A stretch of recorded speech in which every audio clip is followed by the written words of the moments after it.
जय हिंद फ्रेंड्स। आज की इस वीडियो के अंदर हम लोग बात करेंगे कार्बोनेट कंडीशनिंग की कि आखिर में ये क्या होता है। ठीक है, कैसे होता है, क्या इसके लिए कंडीशंस होती है, सारी बातें हम लोग करने वाले। बट उससे पहले मैं आपको कुछ बेसिक से बता देता हूं जो कि हमको आगे जरूरत लगने वाली है इसको समझने के लिए। तो फ्रेंड्स, मेरे ख्याल से आप सब लोग फेमिलियर होंगे सॉल्युबिलिटी प्रोडक्ट या फिर आयोनिक प्रोडक्ट से। बट फिर भी मैं आपको एक बार यहाँ पर एक्सप्लेन करता हूं कि मानो ए कोई था मेरा प्लस बी, इन दोनों ने मिलकर एक कोई प्रोडक्ट बनाया। ठीक है, ये थे मेरे क्या रिएक्टेंट। मेरे ख्याल से ये चीज आपको पता होगी बट फिर भी मैं बता रहा हूं। इसने मिलके यहाँ पर सी कुछ बनाया। सी में बोल देता हूं मेरा क्या हो गया, ये प्रोडक्ट हो गया और ये सी कुछ होगा। ठीक है, तो इसके लिए अगर सॉल्युबिलिटी प्रोडक्ट मुझे लिखना है के एस पी, किसका, सी का।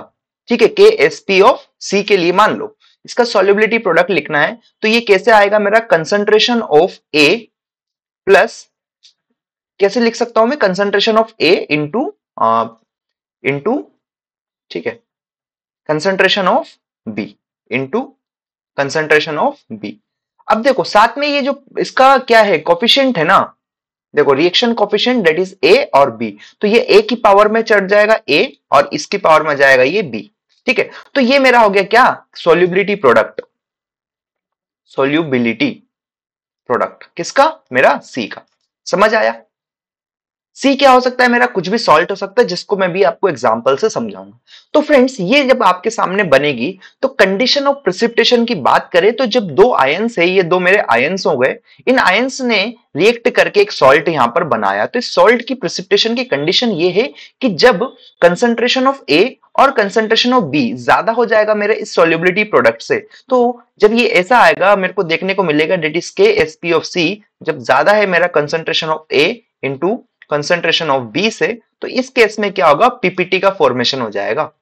पीपीटी यहां पर हमारा प्रिसिपिटेशन हो जाए। तो मेरे ख्याल से ये चीज आपको क्लियर हो गई होगी। अब देखो सेम चीज में पहले आपको एक्सप्लेन करता हूं यहां पर कि condition for salt precipitation, salt की प्रिसिपिटेशन के लिए क्या कंडीशन होनी चाहिए। तो यहां पर मेंशन किया गया है कि product of the concentration of ions constituting the salt exceeds the limiting limit of the ionic product or solubility product, जो भी मैं आपको बताया। ठीक है, तो देखो यहां पर एक एग्जांपल मैं आपके सामने लिया हूं जिसकी हम बात करेंगे, that is this salt like calcium carbonate. तो कैल्शियम कार्बोनेट की यहां पर पहले फॉर्मेशन देखो, ये मेरे आयन है डेट इज कैल्शियम एंड ये मेरा कार्बोनेट। तो एक आयन ये है, ये भी मेरे आयन है, इन दोनों की वजह से मेरा क्या बना है, सॉल्ट बना। ये रिवर्सिबल रिएक्शन को बताता है। ऐसा एरो मतलब क्या है, रिवर्सिबल रिएक्शन है कि दोनों आयंस का मिलके हमारा सॉल्ट बन सकता है। सॉल्ट का डिसोसिएशन होके मेरा क्या बनेगा, आयंस बन सकते हैं। ठीक है, तो इसके लिए सॉल्युबिलिटी प्रोडक्ट अभी मैंने आपको लिखना बताया है, तो मैं लिख सकता हूं कि KSP, that is KSP denote करता है सॉल्युबिलिटी प्रोडक्ट को। ये ध्यान रखना है कि KSP ऑफ कैल्शियम कार्बोनेट जो मुझे देगा क्या, कंसंट्रेशन ऑफ कैल्शियम और कंसंट्रेशन ऑफ कार्बोनेट। ठीक है, देखो यहां पर इनका कोफिशिएंट 1 1 है ना, इसलिए सीधे सीधे लिख दिया। जो भी कोफिशिएंट रहेगा आपको ये इसकी पावर पे आ जाएगा सॉल्ट की कंसंट्रेशन की। ठीक है, बट फिलहाल आपको इतना ही ध्यान रखना है कि कंसंट्रेशन या solubility product of calcium carbonate कितना हो जाएगा, मेरे जो सॉल्ट है उसकी कंसंट्रेशन का प्रोडक्ट। तो देखो यहां तक की बात मेरे ख्याल से आपको क्लियर हो गई होगी। तो यहां पर अगर बात करें प्रिसिपिटेशन के लिए क्या कंडीशन होनी चाहिए, तो प्रिसिपिटेशन कब होगा, जब ये ऐसा रिलेशन आपको देखने को मिलेगा, मतलब कि concentration of calcium 2 positive into concentration of carbonate 2 minus, जब ज्यादा हो जाएगा मेरा किससे, KSP से, तो उस केस में मेरा किसकी, CaCO3 क्या होगा, मेरा प्रिसिपिटेट हो जाएगा।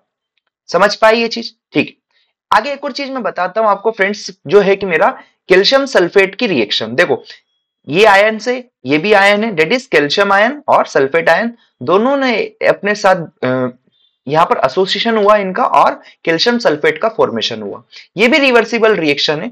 ये इस सॉल्ट को तोड़ने पर आपको, या इस सॉल्ट का डिसोसिएशन जब होगा तो आपको कैल्शियम और सल्फेट देखने को मिलेगा। ठीक है, इसका भी मैं यहाँ पर सोल्युबिलिटी प्रोडक्ट लिख कर लाया हूं जिससे कि आपका टाइम वेस्ट ना हो। तो KSP ऑफ कैल्शियम सल्फेट आप लिख सकते हैं, that is concentration of calcium ion into concentration of sulphate ion. और अब देखो इस इक्वेशन को मैंने नाम दे दिया, अगर मान लो फॉर द टाइम बिंग 2, और इस इक्वेशन को मैंने नाम दिया है 1, फॉर द टाइम बिंग 1। तो मैं यहां पर क्या बोल रहा हूं, मैंने 1 डिवाइडेड बाय 2 कर देता हूं। मैं क्या बोल रहा हूं, मैं 1 डिवाइडेड बाय 2 किया तो यहां से मुझे ratio of carbonate and sulphate ion मिल जाएगा, that is KSP of calcium sulphate, KSP of calcium carbonate to calcium sulphate. ठीक है, तो यहां से मुझे क्या मिल जाएगा, concentration of calcium carbonate divided by concentration of sulphate. तो इसको मैंने के डैश बोल दिया। ठीक है, तो कंडीशन क्या है प्रेसिपिटेशन की, मतलब मैं कह सकता हूं, इसको मैं रफ कर रहा हूं, देखो कि ये मेरा कोई यहां पर बॉयलर था, मान लो ये बॉयलर था। इस बॉयलर के अंदर मेरे कैल्शियम कार्बोनेट भी प्रेजेंट थे और कैल्शियम सल्फेट भी प्रेजेंट था।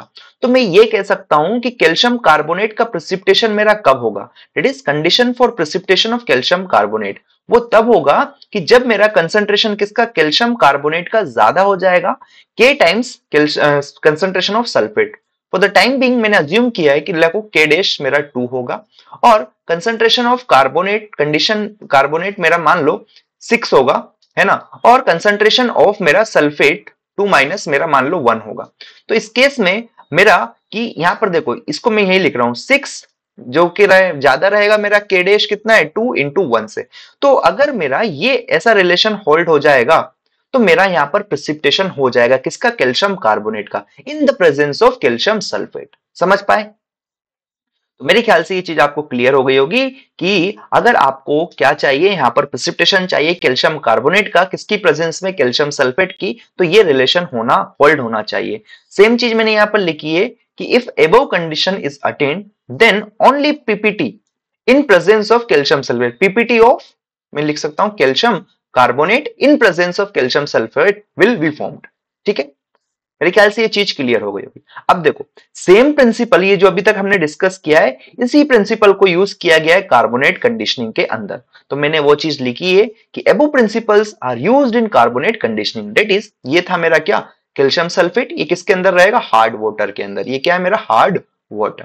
ये क्या है, सोडियम कार्बोनेट। ठीक है, सोडियम कार्बोनेट को मैंने इसके अंदर मिलाया, तो जहां से मुझे कैल्शियम सल्फेट क्या मिलेगा, ये पीपीटी मिलेगा, जो कि मेरा सेटल हो जाएगा और ये सॉल्ट मुझे मिल जाएगा, डेट इज सोडियम सल्फेट। देखो अब हमको क्या चाहिए, हमको चाहिए कि CO3 2 माइनस की कंसंट्रेशन क्या रहे, मेरे पास ज्यादा रहे, यही चाहिए। तो इस कंसंट्रेशन, डेट इज कार्बोनेट की कंसंट्रेशन को बढ़ाने के लिए मैंने क्या किया है, यहाँ पर Na2CO3 पानी के अंदर मिला दिया है। मतलब सिंपल सी भाषा में कार्बोनेट कंडीशनिंग के अंदर क्या करेंगे, हम जो हार्ड वाटर रहेगा उसके अंदर हम लोग सोडियम कार्बोनेट को मिला देंगे, जिससे कि वहां पर कंसंट्रेशन ऑफ कार्बोनेट बढ़ जाएगा, जिससे कि वो हमारे जो सॉल्युबिलिटी प्रोडक्ट है उसको एक्सीड कर जाएगा और CaCO3 की हमारा क्या हो जाएगा, वहां पर प्रेसिपिटेट फॉर्मेशन हो जाएगा इन द प्रेजेंस ऑफ हमारे कैल्शियम सल्फेट की प्रेजेंस में।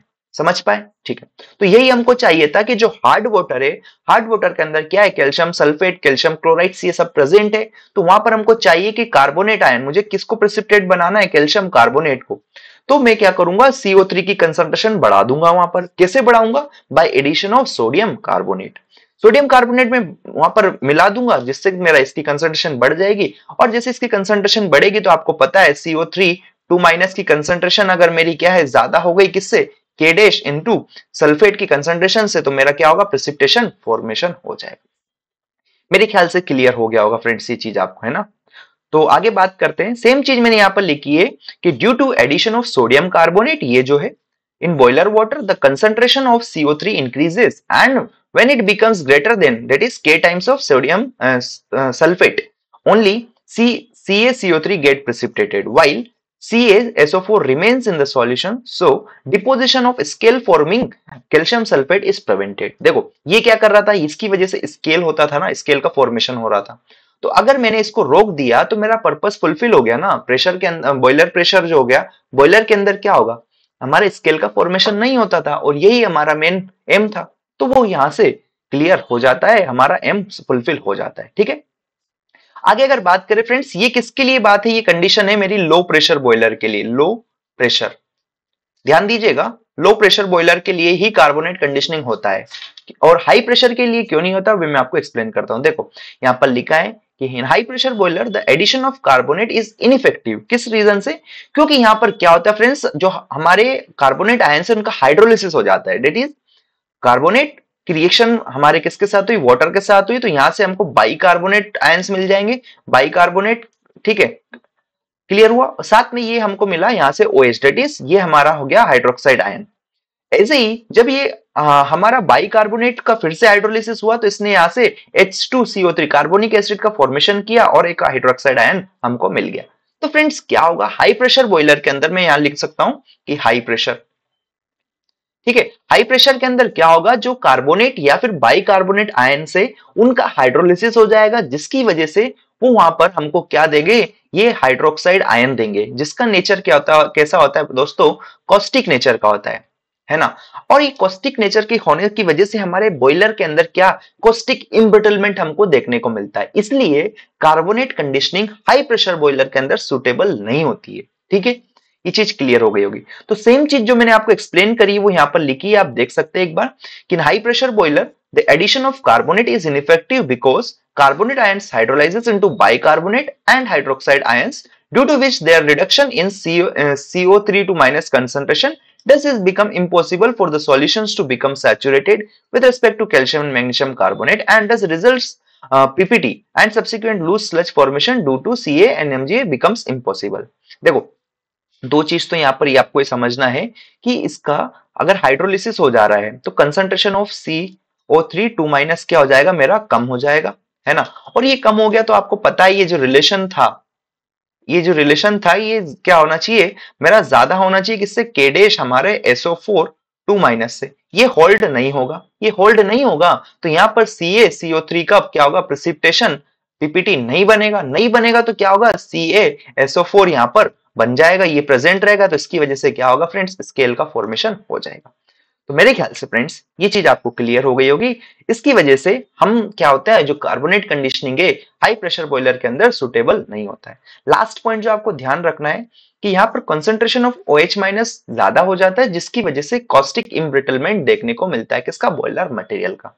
तो फ्रेंड्स मेरे ख्याल से आपको ये इंटरनल ट्रीटमेंट मेथड के अंदर जो मैंने आपको कार्बोनेट कंडीशनिंग समझाया है समझ में आ गया होगा। तो सिंपल सी भाषा है, एक प्रिंसिपल है जो कि आपको ध्यान में रखना है कि कंडीशन और क्या है कि CO3 2 माइनस की कंसंट्रेशन ज्यादा होनी चाहिए, के डैश दैट इज हमारा रेशो किसका, solubility product of calcium carbonate का और कैल्शियम सल्फेट का, जो ज्यादा होना चाहिए किससे, हमारे SO4 2 माइनस से, ठीक है। तो मतलब ये रिलेशन अगर होल्ड हो जाएगा, ये अगर होल्ड हो रहा है तो हम कह सकते हैं कि precipitation PPT of calcium carbonate in presence of calcium sulphate हमारा बन जाएगा, एंड डेट्स ऑल। यही हमारा मेन मकसद था, ठीक है। क्योंकि अगर हमने कैल्शियम कार्बोनेट के फॉर्म में इसको क्या कराया, प्रेसिपिटेट करा दिया, जिससे कि क्या होगा, ये हमारा एक लूज, क्या बोलूं मैं, लूज पीपीटी था, जिसको हम इजिली ब्लो डाउन प्रोसेस से निकाल सकते हैं, लेकिन ये क्या कर देता था, हार्ड, ये हार्ड होता है स्केल का फॉर्मेशन। तो हमको इसको नहीं बनने देना है और इसको बनाना है, मेन हमारा मुद्दा ये था, जो कि फुलफिल हो जाता है। यहां से मैंने आपको बताया रिएक्शंस कैसे होते हैं। तो आई होप ये वीडियो आपको अच्छी लगी हो तो वीडियो को लाइक करें, शेयर करें, चैनल को सब्सक्राइब करें। Thank you for watching this video.